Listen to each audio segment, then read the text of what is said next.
Hello BookTube, Sarah here, and welcome to my channel. Today I'm coming to you with a fun kind of little video all about my different e-readers. So this is not any sort of a definitive list. This isn't all the e-readers I've ever owned, because I owned a lot of other ones before these ones. These are the most recent and the ones that I kind of wanted to share with you guys. Now, I know pretty much everybody watching this probably has some sort of an e-reading device.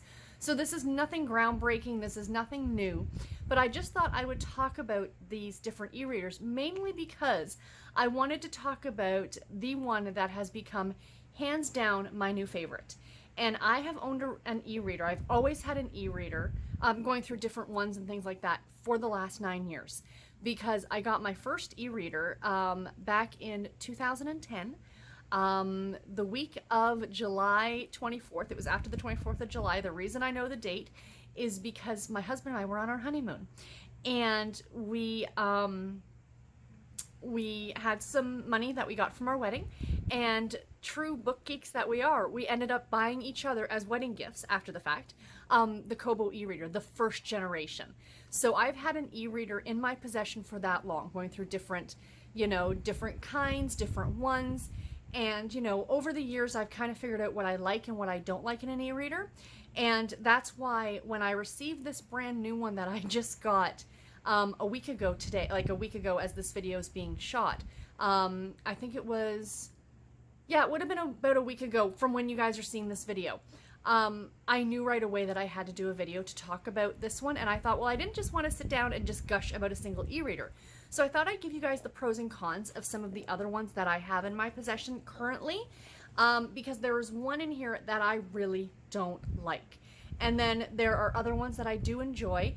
I'm going to kind of go through the pros and cons. This isn't going to be a terribly long video, but I just really wanted to talk about these, and I thought it would be kind of fun. For those of you who might be in the market for a new e-reader, or you're looking to upgrade perhaps, maybe you can take some tips and tricks away from this video. So we are going to start off at the bottom of the pile and go with my least favorite of the bunch, and that is the Kindle Fire. This isn't even on. I don't even know which way is up on this thing. This way, obviously, because the Amazon is on the back. So this is the Kindle Fire. This is the second Kindle Fire I've ever owned. This is the newest edition. It's, sorry for the glare of the camera. It is the second, no, it's the second one I've owned, but I think it's the 7-inch one, so it's a smaller one. And that's what I wanted. I just wanted something small.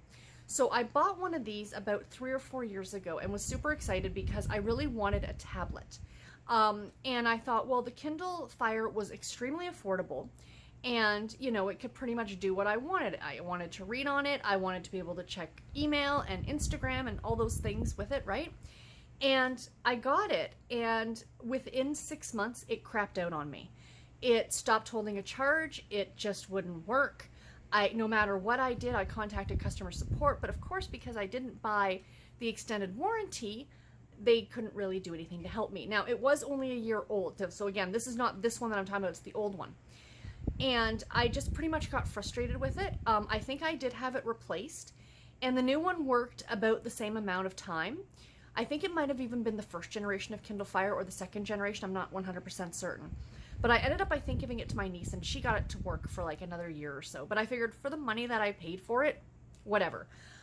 So in January of this year, of 2019, I was looking around, I had some Christmas money, and I'm like, you know what? I want a new Kindle Fire, because the reason I wanted this is because I do have a tablet that I'm going to talk about very briefly in a minute. But the tablet is rather expensive, and this is a lot more affordable, and I wanted something that I could take to the gym, that I can prop up on the, there's a little lip on the treadmill, and I can read, because I find that's something that I do at the gym, is I read while I'm walking the treadmill. I really enjoy doing that, and I wanted something cheap and affordable, and that could, read books off of, and that I could still use the like the Overdrive app and things like that, because I do borrow books from the library, right? So that's why I bought this one. By the time March hit, so I'd owned this for a little over 2 months, it stopped holding a charge again. So I contacted customer support at Amazon again, and I did buy the warranty on this puppy, and they gave me such a hassle on this, like, oh, are you leaving it turned on?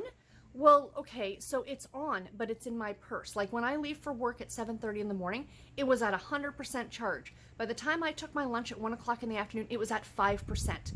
It wasn't on. It was like, you know, off and sleeping. It was in a book sleeve in my purse. You know, nothing was banging around to it. I've done this. I have my phone that never loses its charge. My tablet never loses a charge. That to me was a really, really lame excuse in my opinion. The other one was that I needed to upgrade the what do you call it? The software or something like that. It was just, I got such a hassle and I've just decided I don't care. I'm cutting it as a loss.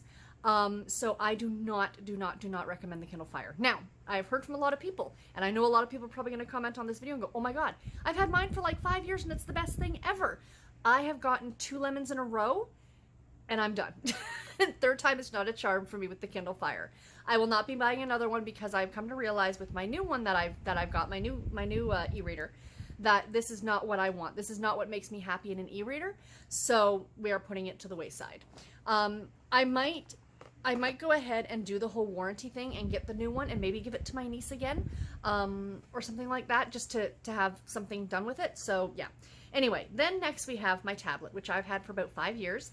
I love this thing. It is the Samsung Galaxy. It's dead currently. I have to charge it. I'll need to do that tomorrow before I film some of my videos tomorrow. Or some more videos tomorrow, I should say. So yeah, I've had this for about 5 years. This is a relatively pricey piece of equipment.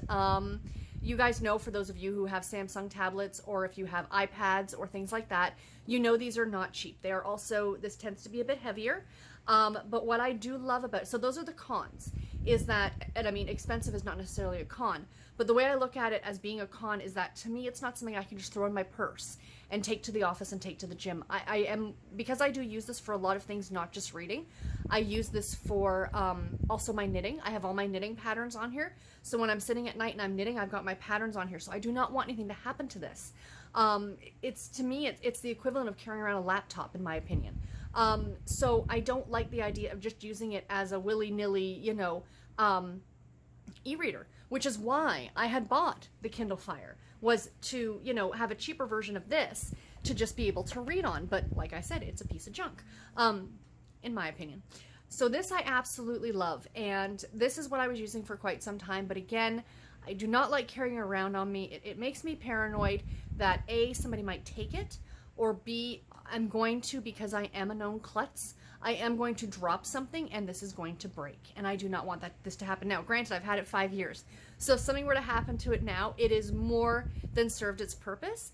But frankly, I do not have the money to replace it. So I would like to keep it nice and neat. I do have a case for it, but I took it out of the case so I could show it to you guys here.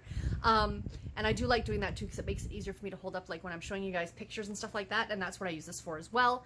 So yeah, so I just have not had any luck with the Fire, but I love this. So the pros for this are that, you know, I can download any reading app onto this. That's the beauty. It's got the Google Play Store on it. That's the other thing with Amazon, with the Kindle Fire. They have their own operating system. And I know that there is an app called Bookshout, which is what Harlequin uses for their ebooks.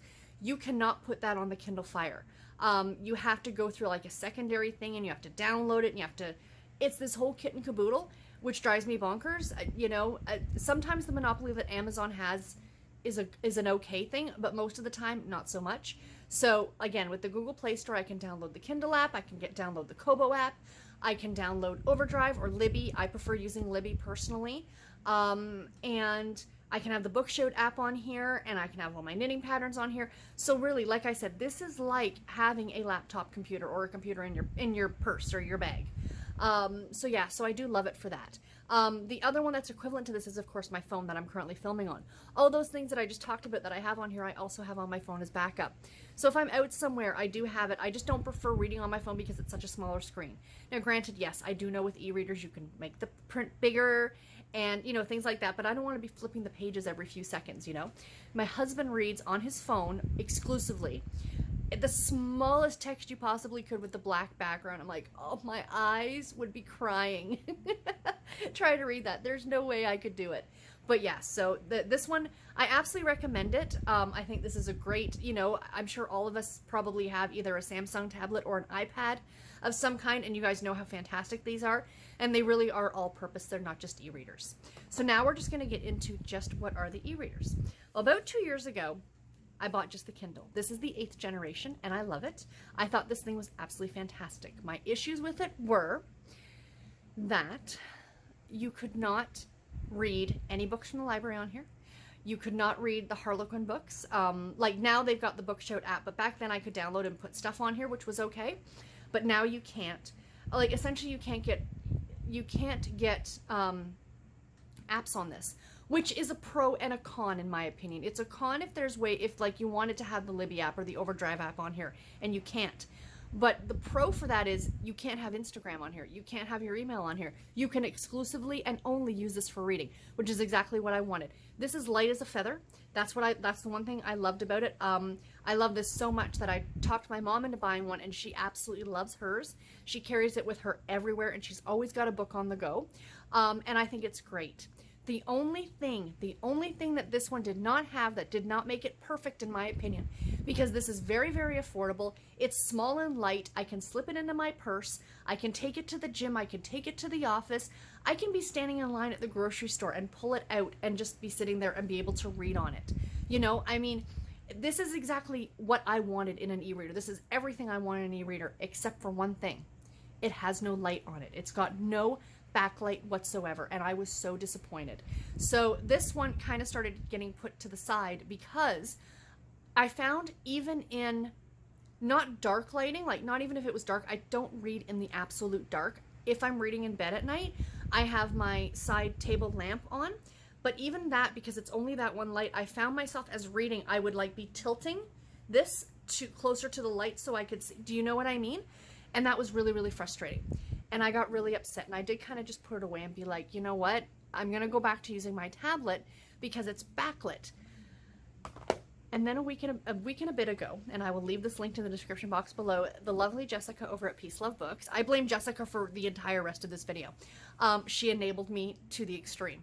And she posted a video on the brand new Kindle 10th generation. So like I said, this one is the 8th generation. This one is the 10th generation.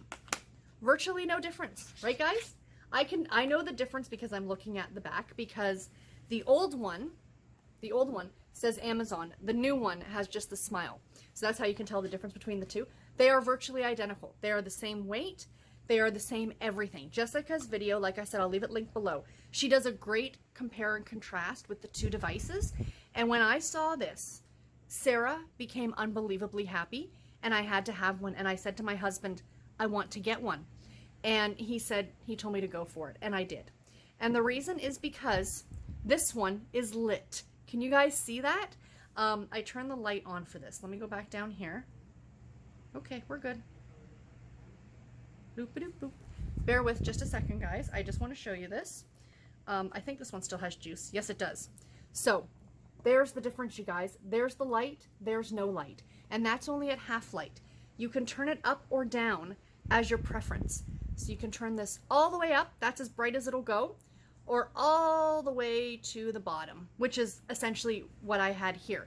And now that I've been using this, even with the light on, I find it easier to read with that little backlight on at just half light.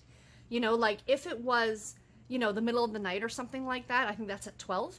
If it was like later at night and I was reading in bed, I might turn it up a bit more, but it's perfect. It's absolutely perfect, and I love it, and this is the perfect thing. So again, I blame Jessica for this because I saw her video on this and I said I had to have it, so I went ahead and bought it. But not only just for this, but I have to show this off too since I'm talking about e-readers. My book sleeve from her shop. Her shop is called Ardent Admirations, I believe. I'll leave it linked in the description box as well. I saw this up on Instagram, and if you guys didn't know, you must know if you watch my videos, I might have a thing for llamas. I kind of sort of love llamas. I love all the llama things. And when I saw this fabric with the llamas wearing the glasses, the hipster glasses, I had to have it. So this is actually meant for a Kindle Fire. So if you have a Kindle Fire, you can see that it fits the Kindle Fire, and there's the top of it. But I use it just for my original Kindle, just for my Kindle. It's got, you know, it slides in there. I've got lots of room, so that's as high up as it goes. But you know what, it keeps it nicely padded, and I can slip it in my purse, and I can take it out when I want to read off of it. So yeah, so I absolutely recommend these. I am going to be buying more from her. She gets some super cute fabrics in. So again, as I said, I will link her in the description box below, because she's awesome. And yeah, so anyway guys, that's really it. This was just supposed to be a short little video, just me kind of talking about some of the pros and cons of my e-readers, but mostly just so I could gush about the new Kindle Generation 10, that you guys, this thing is it. Like, no, you cannot put any apps on it. No, I still cannot read on Overdrive on it, which is a little bit of a pain. I know my friends in the US, if you guys have Overdrive, you can send it to your Kindle. We don't have that yet in Canada, but I know they're working on it. I have heard that. So I'm hoping within the next year or so that's going to become a thing. In the meantime, I'm not actually borrowing a lot of ebooks from the library, but if I do, I maybe borrow 1 or 2 a month. I will just go ahead and read them on my Samsung. It's not that big a deal. Like, you know, it's not a hard and fast rule that I can only read on this, but you know, it is my 100% preference. I am absolutely in love with this, and I think it's the greatest little device. It's what it should be, in my opinion. If you're having an e-reader, it should only be an e-reader, you know? Like, the thing is with the distractions of, you know, you're reading along and then all of a sudden you're getting a pop-up that so-and-so liked your post on Instagram, or, oh, look, you have an email from so-and-so. You know, it does kind of take away, whereas this, it's just this. This is all that you can do on it, and I think it's great. So yeah. So anyway, that's my gushing little video about my new e-reader and my absolutely stinking adorable book sleeve. I loved it. I saw it and I had to wait till payday, so I had to wait like a week, and I'm like, please don't sell, please don't sell, please don't sell. And I'm like, the e-reader gods wanted me to have it, so that was pretty awesome. But anyway guys, yeah, that is all that I have for this video. I do hope that you enjoyed it. Please let me know in the comments below, which e-reader do you have and what's your favorite one to use? Or do you have a Kindle Fire and yours works fantastic and I just happen to get 2 lemons? I'd love to know that too. And until my next video, everybody, take care and happy reading. Thank you all so very much for watching. Bye guys.